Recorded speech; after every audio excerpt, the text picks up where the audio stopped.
Baik, assalamualaikum warahmatullahi wabarakatuh. Hari ini saya akan menjelaskan materi tentang zahir dan takwil, yang mana kita akan bahas satu persatu yang zahir. Mari kita bahas definisi zahir terlebih dahulu. Nah, zahir dalam sudut arti etimologi dapat diartikan dengan jelas, tampak, terang, sedangkan secara terminologi diartikan sebagai uh, lafaz yang menunjukkan makna dengan petunjuk yang kuat, ada kemungkinan diarahkan ke makna yang lain. Jadi dari definisi tadi dapat dipahami bahwa zahir ini adalah lafaz yang menunjukkan atas makna dengan petunjuk yang mencapai taraf zan atau satu dalil yang memungkinkan atau bahkan memamerkan atau memerlukan takwil supaya tidak terjadi kesalahpahaman. Nah, adapun contoh zahir terdapat dalam Al-Quran surah Al-Baqarah ayat 275 yang mana berbunyi wa halallahu bai'a wa harrama riba. Nah, pada ayat ini ditemukan lafaz yang menjelaskan hukum halalnya jual beli dan hukum haramnya riba. Arti tersebut termasuk lafaz yang zahir, sebab hanya pada arti seperti itu saja yang selama ini dapat dipahami dari sisi zahir ayat, lantaran tidak ada karinah, yaitu indikasi lain yang dapat merubah pada arti asli dari lafaz zahirnya. Jika dikaji dan dilacak secara mendalam, zahir dalam disiplin ilmu ushul fikih merupakan bagian dari wadih al-dilalah. Dalam tingkatan ini, zahir menempati tingkatan yang paling rendah. Artinya termasuk lafaz yang kejelasan maknanya paling rendah dibandingkan dengan nas mufassar dan muhkam. Nah, lanjut, adapun hukum lafaz zahir. Dari definisi lafaz zahir beserta contohnya tadi dapat diambil pemahaman bahwa semua ketentuan lafaz yang diambil dari dalil zahir harus diartikan sesuai dengan arti zahirnya, kecuali ditemukan argumentasi dari dalil yang lain yang sangat kuat untuk dijadikan sebagai dasar mengartikannya kepada arti lain atau merevisinya. Nah, lafaz zahir apabila berbentuk general yaitu umum yang memungkinkan untuk ditahsis maka harus ditahsis, dan apabila berbentuk mutlak yang mungkin dibatasi oleh muqayyad maka harus ditakyid. Adapun tokoh yang bergantung atau berpegang pada dalil-dalil zahir dalam setiap penetapan hukum adalah Daud bin Ali al-Dahiri, dan kemudian dilanjutkan oleh muridnya yang bernama Ibnu Hazm yang di Andalusia dengan karyanya berjudul Al-Muhalla. Nah, itu terkait penjelasan tentang zahir. Selanjutnya kita akan bahas tentang takwil. Nah, kita bahas dari definisinya. Takwil secara bahasa berasal kata dasar awala yu'awalu yang artinya penjelasan. Takwil dengan arti ini semakna dengan al-tafsir. Menurut istilah para pakar usul fikih, berbeda pandangan dalam mendefinisikannya. Di antaranya yang pertama Al-Amidi. Nah, ia menjelaskan bahwa takwil ini adalah membawa lafal zahir yang memiliki makna probabilitas kemungkinan kepada arti lain yang didukung oleh dalil.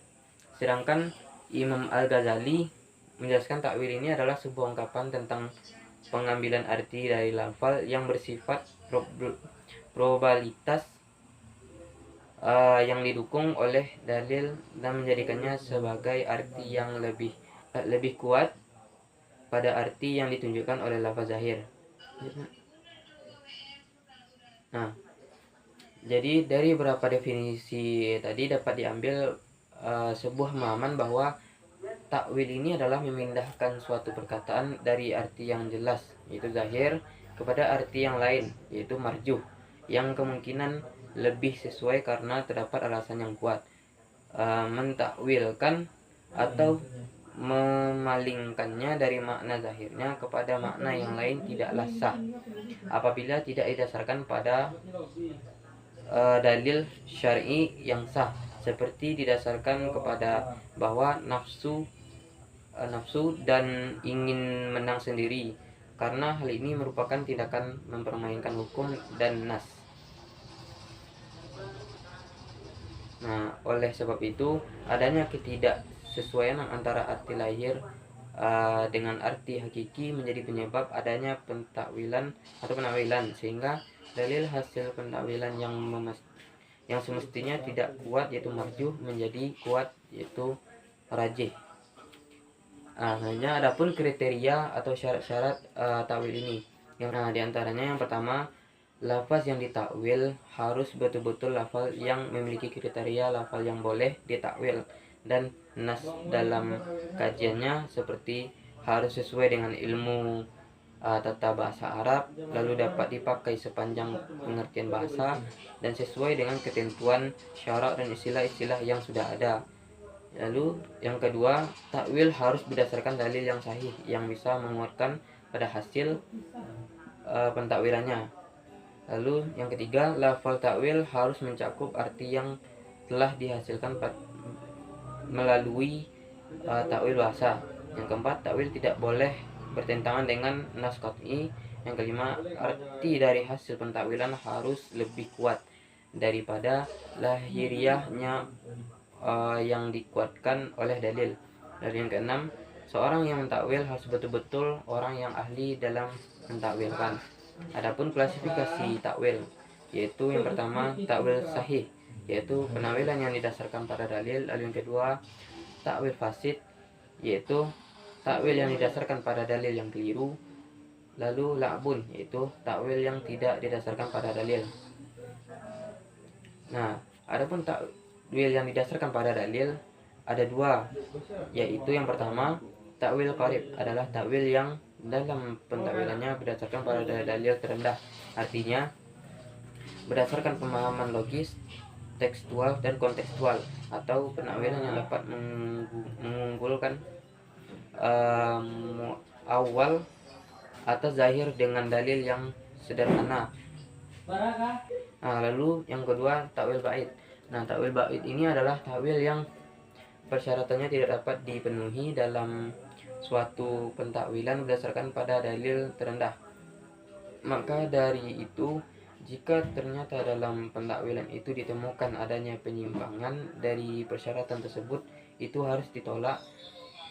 Contohnya perintah Nabi SAW kepada sahabat Ghailan As-Sakafi ketika masuk Islam masih mempunyai 10 istri. Nabi Muhammad berkata kepada Ghailan, pertahankan 4 orang istrimu dan ceraikanlah yang lainnya. Dalam hadis ini secara jelas tetapnya keabsahan ikatan suami istri tanpa adanya akad baru dan tidak mensyaratkan tajdid al-aqdi. Namun para pengikut mazhab Hanafi mentakwil hadis ini, jika proses nikah dilakukan secara bersama-sama, maka lafaz harus ditakwil menjadi mulailah kembali akad nikahmu, karena seluruhnya dihukum batal, sehingga harus dimulai dari awal, bukan dengan membiarkannya. Jadi sekian penjelasan materi dari saya untuk hari ini. Terima kasih. Assalamualaikum warahmatullahi wabarakatuh.